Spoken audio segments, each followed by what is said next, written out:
Hello and welcome to the latest Royal Roundup from Talk. So pop the kettle on, this is the Royal Tea. I'm Afua Hagan.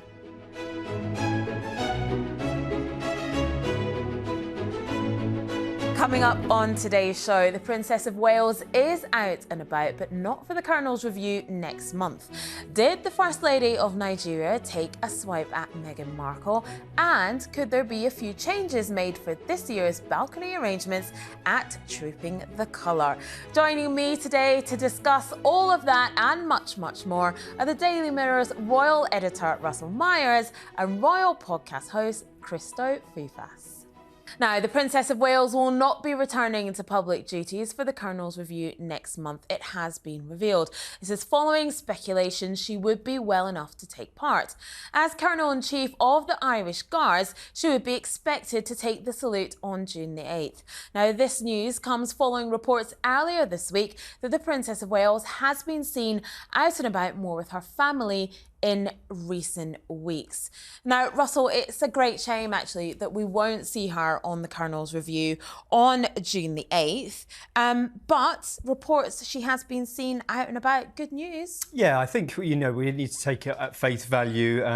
Kate is recovering at the moment. She's said herself that she needs time for her rest and recuperation. That's very much her main focus at the moment. And while sort of royal fans may have wanted to see her, I think it was a bit of a expectation rather than reality, because the Colonel's Review is a very important event. It is sort of the final dress rehearsal of Trooping the Colour, and the good news is that the King has confirmed his attendance for Trooping, which is on June the 15th, but a week before we're going to have this big ceremony, which is just, as I say, the final dress rehearsal. So it's a shame that Kate won't be there. I mean, maybe she will make an appearance on the balcony for Trooping. I mean, Kensington Palace did say at the time when she announced her cancer diagnosis that she may decide to pop up at certain events if she was well and able. And I think it's kind of mirroring what we're seeing from Buckingham Palace about the King's schedule, that it has to be adapted over time. But my understanding is that her diary has been cleared as we would well expect it to be. So as I say, it's very much a case of rest and recuperation for Kate as long as she needs it. Yeah, definitely. Now, Cristo, do you think perhaps we should see the Princess of Wales out and about, or do you think Kensington Palace should consider letting the Princess of Wales be seen, as it were? Like Russell so rightly said, we know she won't be at the Colonel's Review on June the 8th, but nothing has been said about Trooping the Colour the next week. I mean, I think it would be amazing if she could make it onto the balcony for Trooping the Colour. I also think it would be amazing if we didn't know beforehand. I think that we know Prince William is a little bit of a control freak when it comes to the media, so I think also he would absolutely love to give us that surprise without actually telling us beforehand. I think we've got to consider just, she's clearly been really ill, and the pressure that she must feel with that illness, knowing that the world's eyes are on her, but also the pressure she must feel day to day. I mean, there were reports that she was dropping the children off at school, and other mums were saying that, she's been there day to day. The pressure she must feel, will someone get a picture? Will someone take some video? Will she not be looking her best? Will she be looking too good? What will she be wearing? What will she not? That is all on her shoulders at the moment, whilst she's trying to recover. So I think that we are going to have to wait and see. I think that what will always be in the royals' minds is the words of, I think the late Queen Elizabeth said this, you might know better than I, that you've got to be seen to be believed. Yeah. So that's always in their minds, that they need to be seen. So in answer to your question, I think that we have to wait. I think that we have to hope that we're going to see her soon when it's right. But I think Trooping the Colour, bearing in mind how thrilled people were when Queen Elizabeth, I know it was a much bigger event, made it onto the balcony for her Jubilee, it would just be such a lovely surprise if we just saw a glimpse, had a wave, and that was it. But let's see. I think we need to remember that this is all against the backdrop of those wild conspiracy theories we had earlier in the year. And we knew that Kate was in hospital and then she was recovering after her abdominal surgery. And all this sort of commentary from people speculating who have absolutely no clue about what is going on within the royal family or the palaces was deeply unhelpful. And the palace were right to hit back at the time and saying, you know, this is a woman who has undergone major surgery, who needs the time to rest and recover. And you look at overall, I think the media landscape has been largely respectful. People have, I assume, pulled back from what I can see on social media from those crazy. Yeah, I mean but that's the issue, isn't it, for the palace? But you know, I think that she is definitely needs to be afforded that time to rest and recover, and we know she won't be returning until she's given the all clear by doctors. And I think that's a really important point. I really don't want the palace to have her be seen as an answer to the conspiracy theories. I want, it would be lovely that she's seen because she's well enough to be seen, rather than, you know, sort of Eva Peron style. Let's, you know, you'll know that when Eva Peron was very ill, you know, they used to tape her to a board and stick her in the back of a Jeep and drive her around. And you know, we obviously, I mean, there's no question they do that for Princess Catherine, but, you know, you don't want her sort of wheeled out so that everyone has to go, oh, well, there she is then. It has to be because the time is right and not as a response to those people online.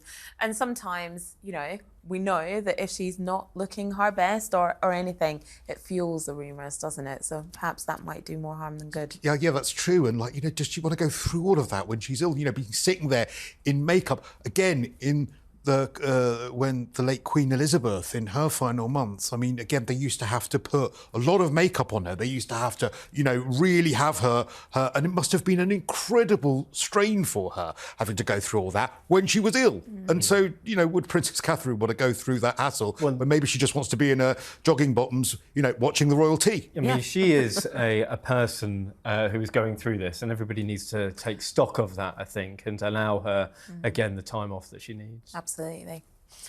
Well, the King has had a busy week welcoming special guests to his royal residences. On Monday, he entertained the head of the Luxembourg royal family, Grand Duke Henri, at Windsor Castle. Then on Tuesday, King Charles welcomed the president of Latvia to Buckingham Palace. Russell, you didn't have you or I, but unfortunately, but he has had a very, very busy week. He was at RADA yesterday as well, right? He was, yeah. I mean, it's, again, you're talking about the King's schedule has been ramped up. He's very much looking forward to getting back to business. Of course, we had the announcement of the election just a few days ago, and that has sort of put a fly in the ointment, obviously, because he's literally chomping at the bit to get started. And I think when you look at his summer schedule, again, it's quite busy. We're going to have D-Day commemorations in just a few days. Then you've got Trooping, Royal Ascot.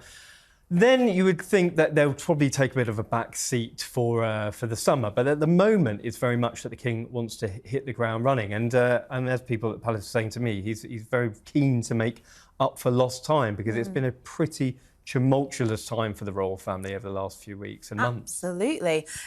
Cristo, do you think the King will be, in a way, obviously we know that the wheels of politics have to turn as they do, and we would definitely do a general election, but do you think they will feel a sense of disappointment that some things will have to be put on hold because the election has been called? I think he will, knowing that he's got his late mother's work ethic and that he'll want to be getting back to work again. Make the point, keep making it every time here, seen to be believed.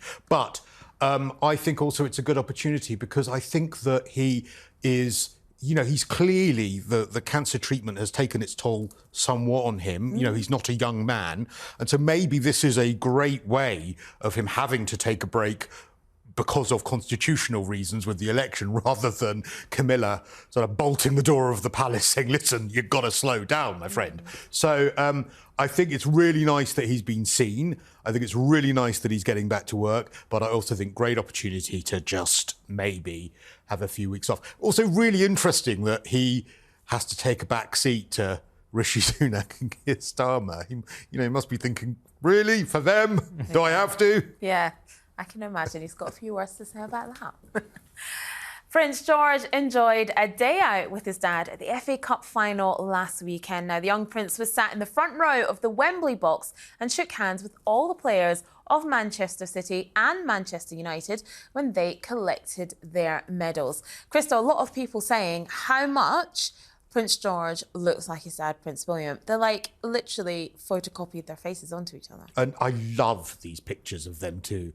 at the football. You know, it's so interesting when you look at, again, in our election period, when you look at the photo calls that you see of politicians where they make complete numpties of themselves, trying to look like normal people, trying to, you know, go to the football or hang out at a concert or whatever, and they just look like fools, whereas they just naturally seem to be able to do it. And they obviously really enjoy each other's company. I love...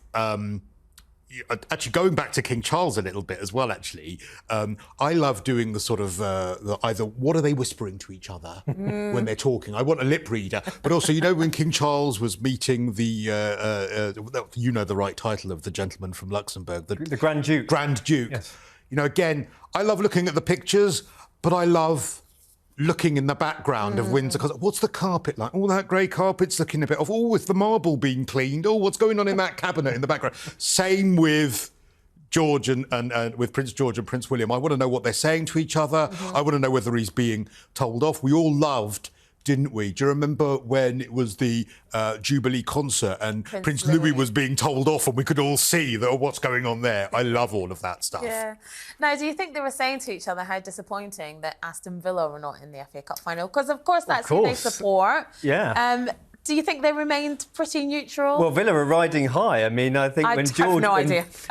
When George was sort of brought into his father's fandom of Aston Villa, they weren't doing too well at all. They were relegated a few seasons ago. Now they're into the Champions League next year. So it's all going pretty well for William and George's team. But I think, you know, this is an example of the youngsters being brought into royal duties. And what a great opportunity for him to enjoy the football. We saw them at the Euros just a couple of years ago. How old is Prince George? George is 10. He's nearly 11. So he's not far off, actually, you know, being properly thrust into royal duties. We've seen this over the last couple of years. I think there's sort of baby steps that William and Kate had introduced Wimbledon them to. As well. Introduced to a couple of engagements. There's been opportunities where they've taken the children involved. And of course, this is the life they are going to lead. Yeah. And I know that the Waleses have had a real big hand in trying to give them as normal as upbringing as possible, as normal as you can have in that institution. But they're very, very centred on the sort of family nucleus of life, and I think that when he's brought into these engagements, he's held himself very well. Don't ask me for Aston Villa analysis, please. That's why. Yeah, I was going to say. Phew. But I mean, we've got the Euros coming up. We do, yeah. We've got both England and Scotland represented. And we might see William over in France, and this is an opportunity possibly with the children. Maybe he'll try and have a couple of days off from the family, you never know, and support the England team over for the tournament. But again, I think that what we're seeing is this family sort of being brought together. I mean, very testing times for them at the moment, of course, but it's a great opportunity to engage the children like that. And the Euros I can talk about. I'm so excited about those. I'm really excited to see them going to see it. I mean, Scotland are going to win. Yeah, maybe. I've said what I've said. For the best one, yeah. Okay. I could be wrong. Now, a major change to the lineup on the Buckingham Palace balcony could happen at this year's Trooping the Colour. Now, traditionally, only working members of the royal family have been allowed on the balcony, but less senior royals have recently supported the King and Prince William amid the family's ongoing health troubles. At William's Buckingham Palace garden party, for example, he was supported by his cousins Princess Beatrice and Princess Eugenie, as well as Zara and Mike Tyndall. Now, Russell, do you think that this is a prime opportunity to see some of the younger, non-working royals on the balcony supporting the royal family and bolstering the troops, as it were? Well, I was at that garden party where Prince William was representing the King with the Duke and Duchess of Gloucester, and he'd invited, I mean, it was just them representing the monarch, but he'd invited the younger members of the family that you mentioned along to sort of bolster the squad, as it were, and it worked really well. You saw, I mean, the heavens, I mean, it was awful weather, we got absolutely soaked, poor people there. But they had a great time engaging with the royals, and sort of as William's working the crowd, Zara and Mike were sort of flanking him, Beatrice and Eugenie were helping out as well. Peter Phillips was also there. And I thought, this is great. I mean, this is something that I think the public could stomach. I think they would really take to this sort of younger, reinvented monarchy, if you wanted to call it that. But for trooping, I don't think so. I think that the King has been very straight down the line in terms of the slimmed down monarchy. I think it will kind of mirror last year's event. Of course, we won't see the Princess, well, we may see the Princess of Wales, but if we don't, it will look a little bit slimmer than we already come to expect. However, the King's pretty much said, he set his stall out by saying that the slimmed down monarchy is what it is. We need to give value for money for the public purse. But I'm still a great believer. I still think that, you know, whether the young princesses or Zara might single can come and help out would be it's a great opportunity for them. Don't you think so, Chris? I was just going to say that don't you think this is a great opportunity for some of the younger royals, and we know that they're non-working royals, but especially at this time, to get involved, but also it will be great for the image of the royal family, where the 9 working royals, only 2 of them are under the age of 50. Yes, but I have a couple of concerns when it comes to the really formal occasions like this. And it's a little bit, I know they're not working royals, and we'll get onto them in a bit, but it's a little bit Harry and Meghan in as much as Mike Tindall's done I'm a Celebrity. He's sort of, I have a real problem with royal profile being used to then privately sort of earn money. So when it comes to, I really like Mike Tindall. I think he comes across as a great guy, and it's really clear that Prince William and him get on really well. Really well. It leaves a little bit of a nasty taste, and I would feel I was a bit hypocritical if because I criticise Harry and Meghan for like royal profile raising money. I'd feel I was a bit hypocritical if I wasn't saying the same about Mike Tindall. And I think once you've sold your soul that way and done a big reality show for a lovely big check, I wonder whether you kind of have to say to yourself, well, sorry, that excludes me from those really big formal royal events. It's interesting because what do the royals stand for? Do they need to sort of bridge the gap between being popular and staying true to the institution? I mean, we see Princess Beatrice did her first live television interview just a couple of weeks ago, which went very well. She was talking about her charity work. Princess Eugenie has been talking about her mother's work and her work as an author. And they are sort of perfect for the role. And I do think, you know, all the business with the York family has been well documented, and they've largely stayed sort of unsullied from it. And why should they be? But would they want to do it? Perhaps. Do the royal family need them? There is an argument for that as well. So I don't think we'll see it now, but perhaps, you know, if William did invite them, as he did, to the Buckingham Palace garden party, could he sort of bring them in off the substitutes bench for other engagements? And you're right, they have been somewhat unsullied. But they also, then I think it would be fair to say, because I think there was a big argument, wasn't there, when it came to the royal purse paying some money towards Beatrice and Eugenie, and if they're going to be brought in off the bench to do that, and they've not had much commercial gain by being members of the royal family, well, then maybe it's time to start paying for them. But the issue is, I mean, as you've spoken about before, that the headline figure last year was £100 million, what the royal family cost us, and if it's going to creep above that, you know, you can just imagine the headlines, which is what the royal family and the king specifically want to avoid. So rather than sort of inflating the aspect of their work and the cost to the taxpayer, whilst we're in a cost of living crisis, is probably not the road they want to go down. I've got the solution. Just get Princess Anne to do everything. Oh, well, she does everything. She will do everything. Just get her to do everything. She can ride the horse. She can, you know, take the ceremony, go up at the balcony. She will do everything. I think Princess Anne needs a bit of a break. Yes. Do you think so? Yeah. I think she is a machine. Exactly. That's why she needs a bit of a break. Honestly, if the proverbial hits the fan, I want Princess Anne there. You know, I really do.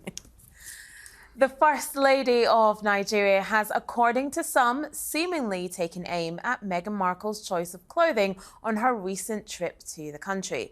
Senator Oluremi Tinubu made the comments during a speech to mark President Bola Tinubu's first year in office, where she discussed the nakedness of film stars from America. She said Nigerian women do not want to mimic and try to emulate film stars from America with their nakedness. The message here is we have to salvage our children. We see the way they dress, she said. Russell, I'm going to come to you on this first.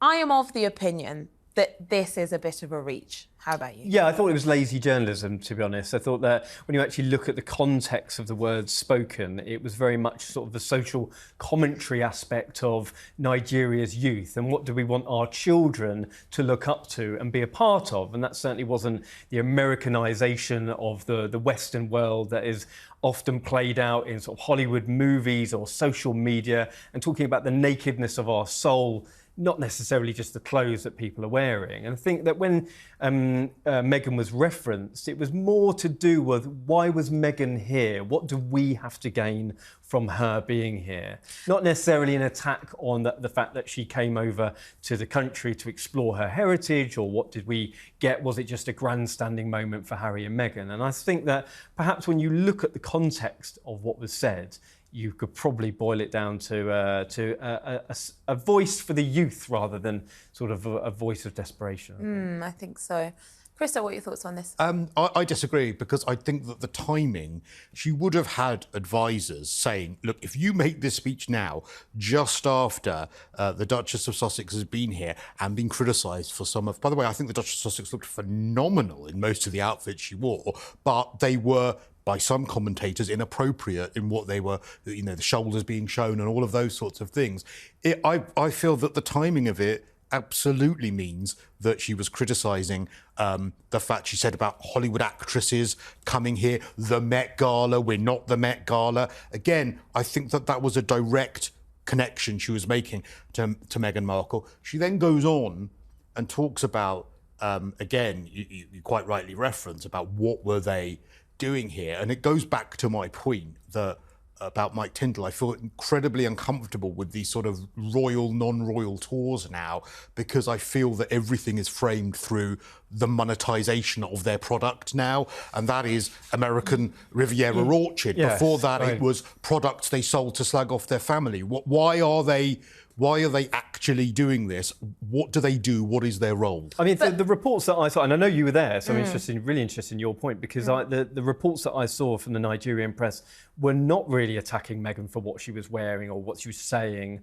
There may have been sort of some commentary about the fact that she was referring to herself as a brave, fantastic woman, as a Nigerian women are often lauded as being. But when the country that they're in wasn't criticising them and it was kind of that outside view, I thought that was quite interesting. And of course you were there, so you got the feeling on the ground. And what you said there is very powerful, that when the countries outside are more critical than the country they're in, that shows us that, first of all, we have a problem with the way that things are being reported. But Cristo, to come to your point, why were they there? The Invictus Games. The conversations around Nigerian troops, there's 230,000 Nigerian troops. I've said that before, you know, and a lot of them are wounded veterans. And it's the conversations around disability, mental health and wounded veterans were the most important part of why they were there. And those were the things actually the Nigerian press really picked up on, because those conversations are very, very, very important. More important than what Meghan Markle did or did not wear, you know, all that kind of stuff. And I think actually, and especially when we come to talking about the First Lady, who is a wonderful, really very educated woman, of course would have advisors.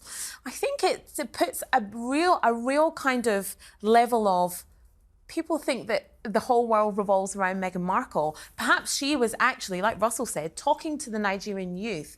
Listen, look inside yourselves, inside your country for your own standards. You don't have to look to the West and look to America. Perhaps it wasn't about Meghan Markle, and perhaps she was talking about the Nigerian youth. Perhaps actually that's what's most important. And look, and if that was how it was being reported in Nigeria, I think that's great. But it is all about Harry and Meghan, and everything that they do now, I'm afraid, is through the prism of them selling product. And so worldwide... What product do they sell from the Invictus Games? Well, it's about their profile, and without the profile, you know, and I've openly said that the Invictus Games is great, but without their profile, the things like the Invictus Games brings them, and the things like the criticism of the royal family, the things of having this half in, half out, they wouldn't be able to sell stuff and make money. And that's what I find really distasteful because they sell books, they sell documentaries. They're about to start selling sort of tea towels and dog shampoo. You know, I feel that is quite vulgar in the capacity of being this sort of half in, half out royal, and also being involved in something like the Invictus Games. So just to sum up, so they can do philanthropy, but they can't make any money. Well, firstly, they've got quite a lot of money. I mean, they've got all of the money that they inherited. I mean, you know, she made a lot of money herself. Harry has at least, I think, £20 million. And so they don't need to be making money in the way in which they are. But secondly, if they really want to make money, if they really need to make money to run their household, doing so in a way which involves trashing their family, which they did, and making money out of that, I think is really not very nice. Releasing the American Riviera Orchard brand page like within a day or two of Catherine's cancer, Princess Catherine's cancer being announced. Again, I think that's just a horrible thing to do. And what they could have done, let me just answer your question about making money. I mean, Harry could have made some really interesting documentaries about what it is like to be a veteran and the veteran homelessness and actually tried to shine a light on those sorts of issues. They haven't. They've tried to make money through sticking, like I say, their insignia on products, which is what we're going to get, and trashing their family. That's what I find vulgar. Okay. I mean, there was Invictus Games documentary as well.